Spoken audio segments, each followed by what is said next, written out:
سنو کہانی میں آپ کو خوش آمدید۔ تو چلیے بڑھتے ہیں اپنی آج کی کہانی کی طرف۔ تو وہ شخص آپ کو دکھائی دینے لگتا ہے۔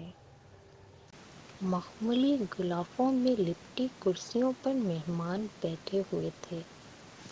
چونکہ اس عورت اور اس لڑکے کو ملکہ نے خاص طور پر مدعو کیا تھا، اسی لیے ایک کنیز نے ماں بیٹی کو بڑی عزت سے کرسیوں پر بٹھایا۔ لڑکے کی ماں نے وہاں ایک عجیب منظر دیکھا۔ ہر طرف ایک افراتفری اور ہنگامہ برپا تھا۔ غلام اور کنیزیں ادھر ادھر بھاگتے پھر رہے تھے۔ سب کے چہروں پر ہوائیاں اڑی ہوئی تھی۔ شاہی سپاہی بھی محل میں ادھر ادھر کچھ دیکھتے پھر رہے تھے۔ سالگرہ میں شرکت کے لیے آئے ہوئے مہمان بھی پریشان نظر آ رہے تھے۔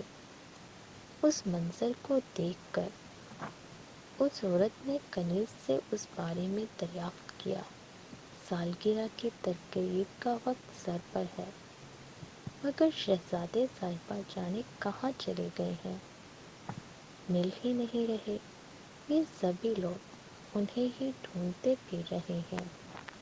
اس کنیز نے جلدی سے بتایا اور خود بھی شہزادے کو تلاش کرنے کے لیے چلی گئی۔ بادشاہ سلامت بھی وہاں موجود تھے۔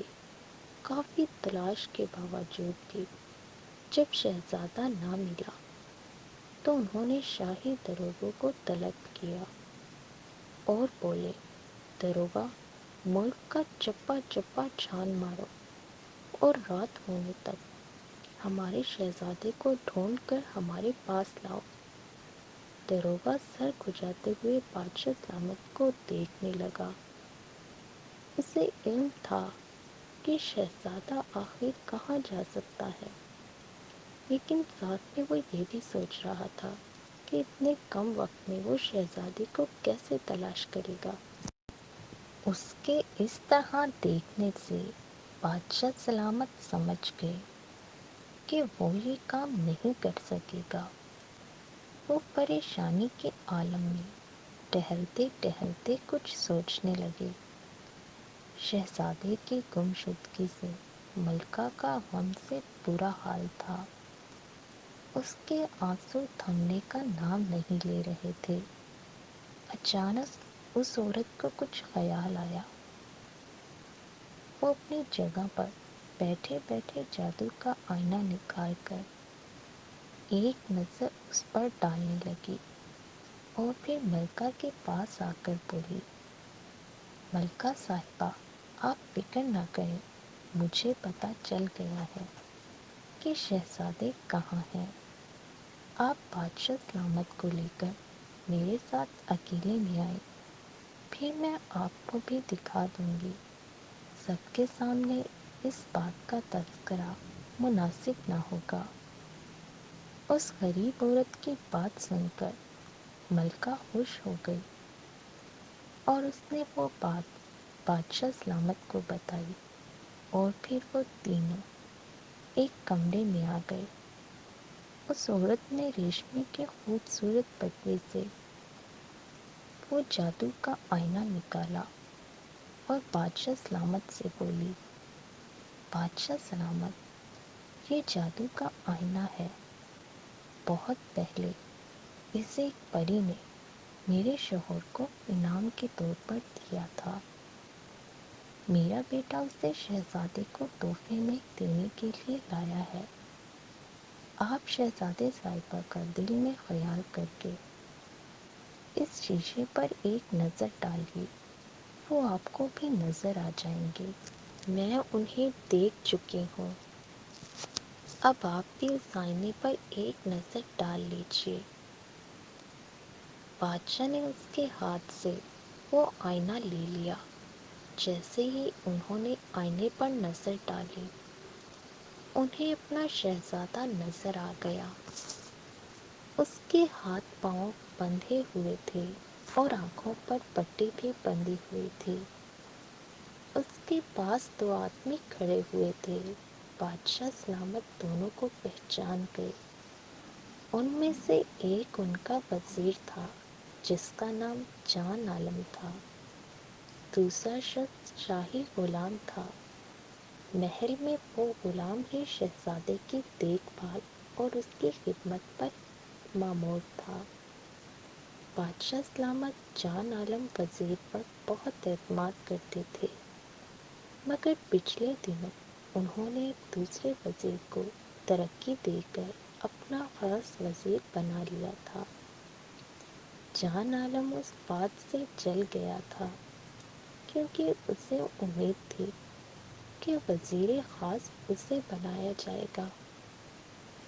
اس کی وہ امید پوری نہ ہوئی تو اس نے بادشاہ سے بدلہ لینے کے لیے شاہی غلام کی مدد سے شہزادے کو محل سے اغوا کر کے قید کر لیا تھا۔ ملکہ اپنے شہزادے کو اس حال میں دیکھ کر صدمے سے نڈھال ہو گئی، مگر بادشاہ سلامت سخت غصے میں آ گئے۔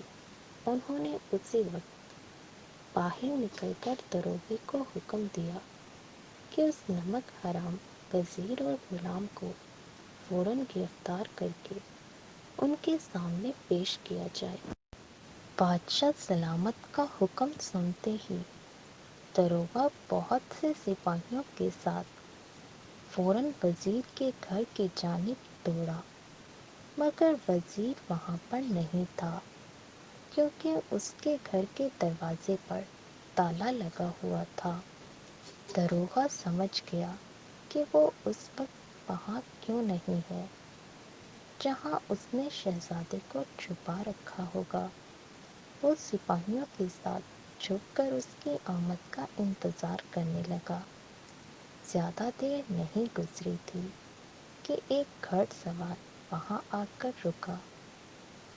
وہ وزیر جان عالم ہی تھا۔ جیسے ہی وہ گھوڑے سے اترا اسے سپاہیوں نے گرفتار کر لیا۔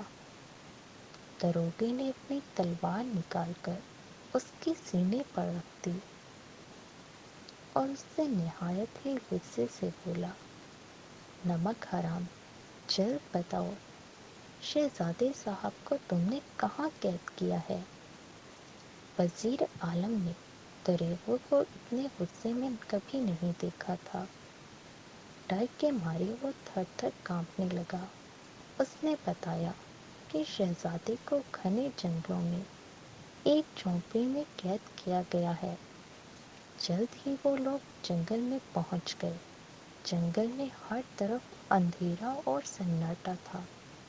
جس جھونپڑی میں شہزادے کو رکھا گیا تھا اس میں ایک چراغ جل رہا تھا اور انہیں شہزادے کی سسکیاں سنائی دے رہی تھی۔ اس کی آنکھوں پر بھی پٹی اور ہاتھ پاؤں بھی بندھے ہوئے تھے۔ دروگے نے جلد ہی شہزادے کو ان تمام زنجیروں سے آزاد کیا اور اسے تسلی دی۔ وہاں پر شہزادے کی نگرانی کرنے والے غلام کو بھی سپاہیوں نے گرفتار کر لیا۔ سزا کے خوف کے ڈر کی وجہ سے وہ غلام رونے لگا اور اس نے روتے ہوئے داروغہ کو بتایا کہ یہ سب منصوبہ وزیر نے بنایا تھا اور اسے محل سے شہزادے کو اغوا کرنے کے لیے بہت ساری اشرفیاں بھی دی تھی۔ ان دونوں مجرموں کو سپاہیوں نے زنجیروں میں جکڑ دیا اور قید خانے میں بند کرنے کے لیے اپنے ساتھ لے گئے۔ وزیر اور غلام کو ان کے لیے ان کی سزا مل گئی تھی۔ اس کے بعد داروغہ شہزادے کو لے کر محل واپس پہنچ گیا اور بادشاہ سلامت کو تمام کہانی سنائی۔ شہزادے ولید کو دیکھ کر بادشاہ نے اطمینان کا سانس لیا۔ ملکہ تو خوشی سے نہال ہو گئی۔ اگلے دن اس خوشی میں پورے ملک میں جشن منایا گیا۔ محل میں بھی ایک تقریب رکھی گئی جس میں سب امیر غریب شریک تھے۔ اس عورت کو ملکہ نے خاص طور پر اس تقریب میں بلایا تھا۔ وہ آئی تو ملکہ نے کہا، نیک دل خاتون، اللہ نے ہم پر بڑا کرم کیا ہے۔ کہ ہمارا شہزادہ ہمیں باحفاظت مل گیا۔ اس کا وسیلہ تم بنی۔ اگر تم وہ جادو کا آئینہ نہ دیتی تو ہمیں پتہ بھی نہ چلتا کہ ہمارا شہزادہ کہاں چلا گیا ہے۔ وہ عورت بولی، ملکہ یالیہ، آپ بہت نیک اور رحم دل ہیں۔ آپ نے مجھ غریب پر اور میرے بیٹے کی خواہش کو پورا کیا ہے اور اسے شہزادے کی سالگرہ میں بلایا، جس کی وجہ سے میرا بیٹا بہت خوش ہو گیا۔